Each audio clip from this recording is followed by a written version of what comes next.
Yo, yo, yo, welcome to the show. Yo YouTube, what is good? It's Wednesday. It's the first day of May. How the hell is it already May?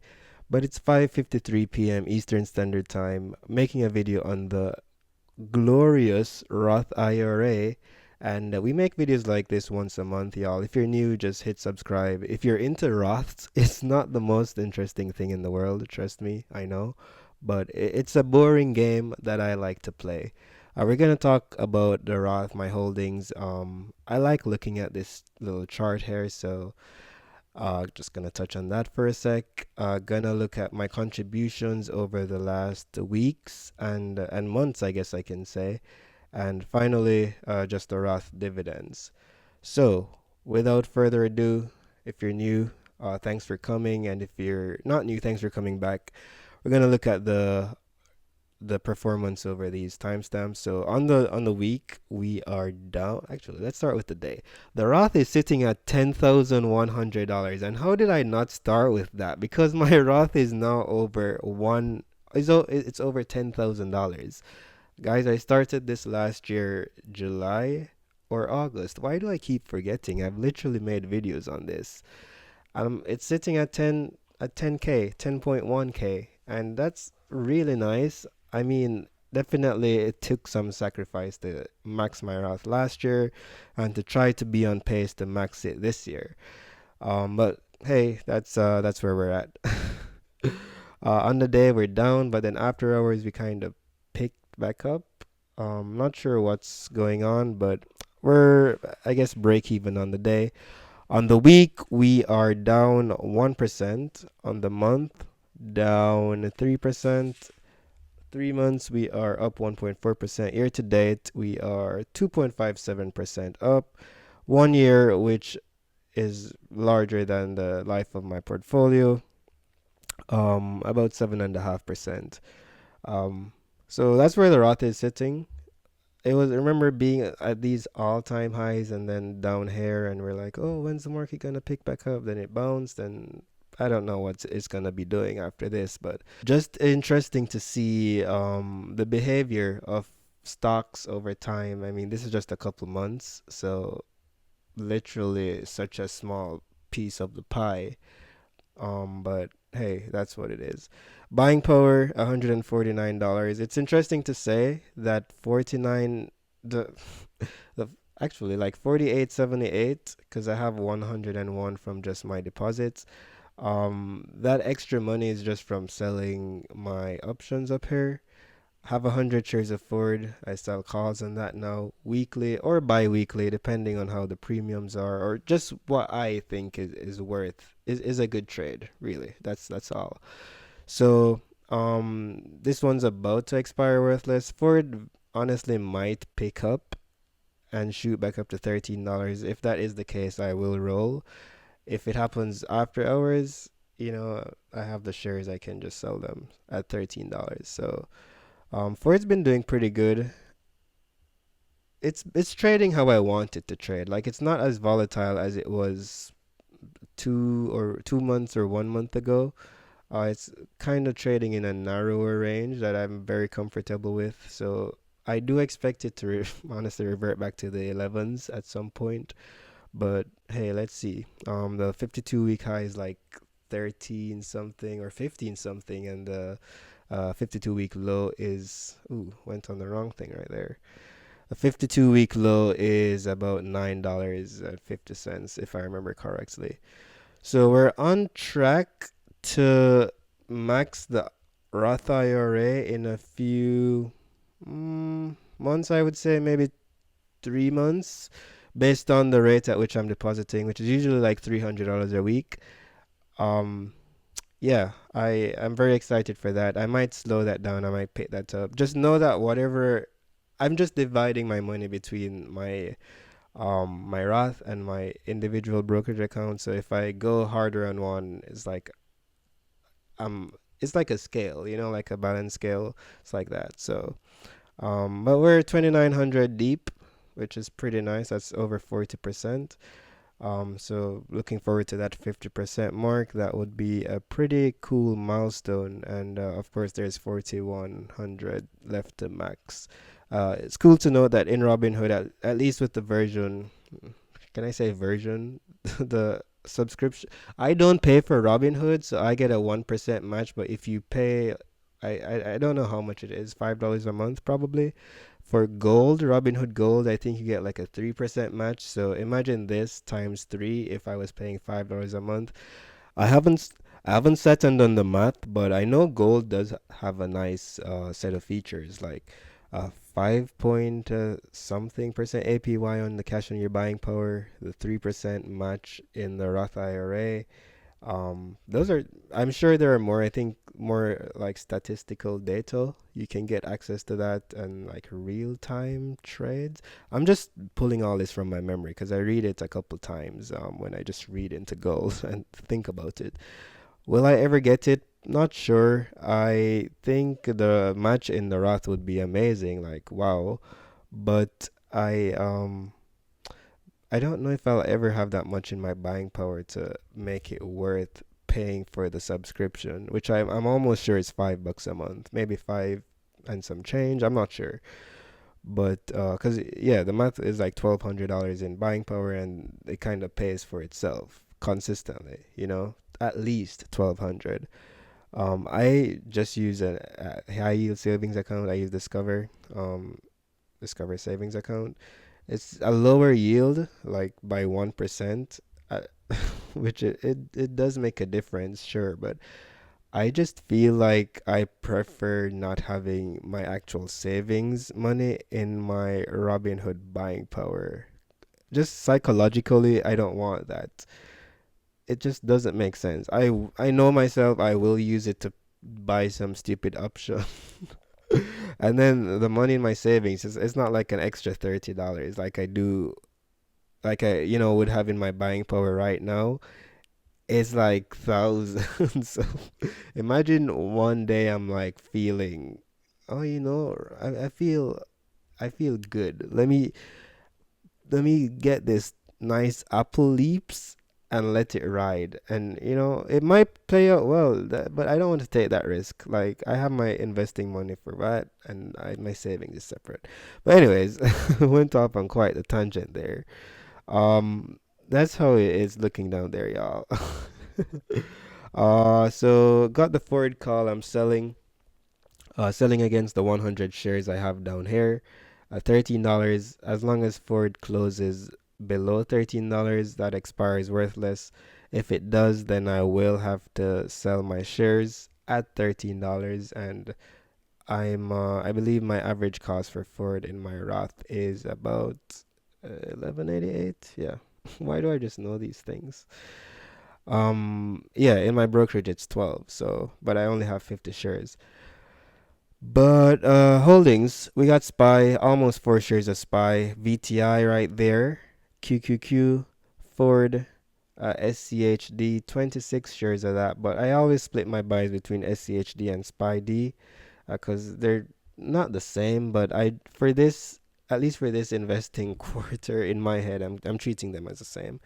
We got the SPY Momentum ETF, 7.2 shares of that. That's pretty cool. SPLG, which is pretty much SPY but cheaper and not as liquid, I would say, especially for options. Well, definitely for options.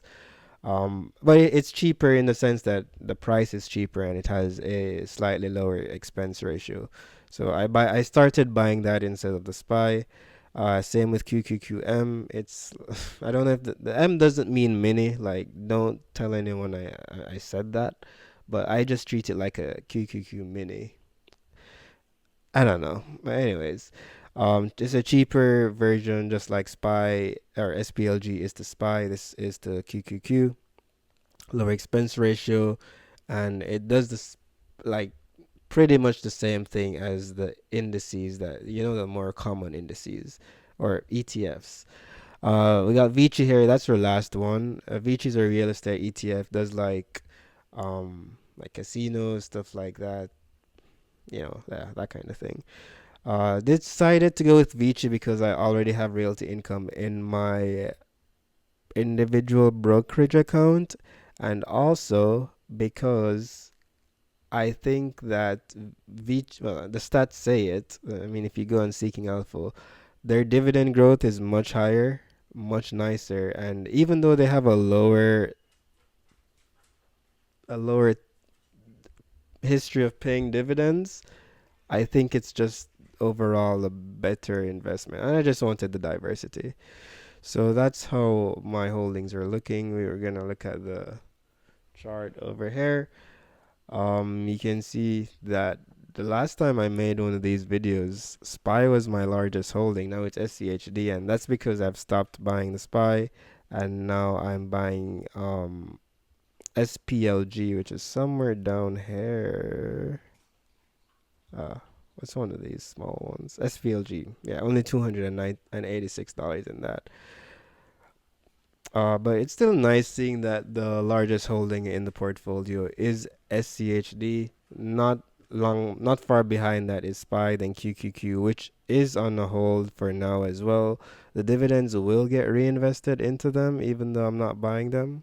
So it's gonna be cool when SPY gets the 4 shares just on its own, from the dividends reinvesting in itself. Um, does QQQ have a maybe 3.9 share or 3.5 shares just from the dividends going back into that. So that's actually gonna be a cool thing to see. Ford 100 shares right now, but they will be paying their dividend, and their dividend will be reinvested into them. The premium I'm just having in my portfolio for now, that I make from selling calls against the shares I have, but their dividends will be going back into them. SPY-D, I still buy this same with SCHD.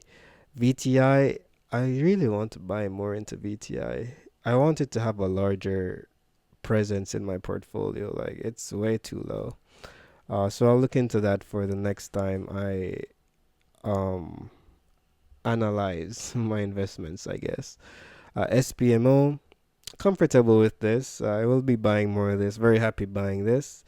QQQM, same as QQQ, same sentiments right there. Vici, I kind of touched on that before. It's like realty income, but good growth, better dividend growth, smaller dividend like initial, or what do you call it? Starting yield, but the growth on them, I think is what I should be, long term is what I should be looking for. So, and Vici has been doing well so far. So, pretty happy with that. So finally, jumping into the spreadsheet, this is how I've been doing my investments. Pretty easy, pretty simple, pretty straightforward. It's just it could be simpler because I could automate all of this, but like I say, I just like having that hands-on experience in my investing. I'm not at that part or phase in my life where I just automate everything, and like, I don't know. I find joy in doing this for the time being. But anyways, every Monday, Wednesday, and Friday I come in here, I buy these things. SVLG, SCHD, or SPIDY, QQQM, SPMO, Vici. And a lot of this is automated through Excel, but just me actually making the buys is in Robinhood. I do that myself. So this is my projections for the rest of the month, or the rest of yeah the upcoming investment days. I mean, planning on investing on these days. That amount. This is always subject to change. Obviously, the only thing I'm really strict about is these allocations.